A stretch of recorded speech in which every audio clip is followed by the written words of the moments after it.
com isso aqui. Conta a bênção, vai. Qual é o seu nome, irmã? Conta a bênção.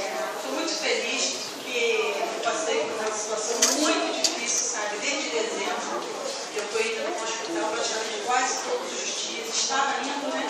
A minha pressão chegou a 24,12 no dia 26 de dezembro. E de lá em diante, eu estava muito mal. Aí teve um certo dia, já tinha ido mais 8 meses já no hospital. Passei o dia inteiro internada. Aí, quando foi à noite, eu tinha tomado medicamento o dia todo no hospital uma vez. Quando chegou à noite, a minha pressão continuava 17/9. Aquilo ali me entristeceu tanto, me revoltou tanto, sabe?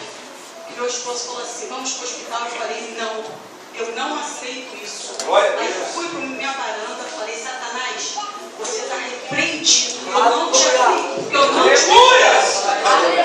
Deus morreu, o senhor acabou de falar. Jesus morreu na cruz para as minhas enfermidades. Eu não tenho mais. Glória a Deus! Eu muito revoltado, minha varanda, meu filho assustado, me olhando e eu clamando o Senhor.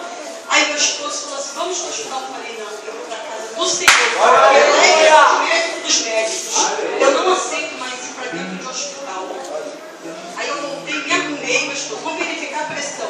Quando ele verificou a minha pressão, estava 12/8. Eu falei, louvado seja Deus, porque esse é o meu esposo, esse é o Deus do céu. Aí meu esposo me trazendo todo dia, nem reclamo, sabe? Nem te levando à igreja. E hoje eu agradeço a Deus por isso. Eu sou muito grata mesmo, porque eu vi Deus agindo na minha vida. E os remédios, eu fiz todos os exames, os médicos não acharam nada. Falaram que tem um coração muito bom, não tem motivo. Eu falei, glória a Deus por isso. Eu sou muito grata a Deus. Aleluia!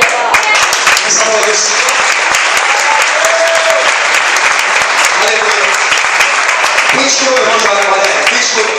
Jesus. Quem te curou? Jesus. Vamos aplaudir o Senhor Jesus. Irmão Valéria, o seu esposo, veja sua esposa aqui na igreja. Veja ele aqui na igreja. Então, traga a existência aquilo que não existe ainda. Vocês querem que ela está falando isso? Vai acontecer? Ele aqui aceitando Jesus Cristo como Salvador em nome do Senhor Jesus.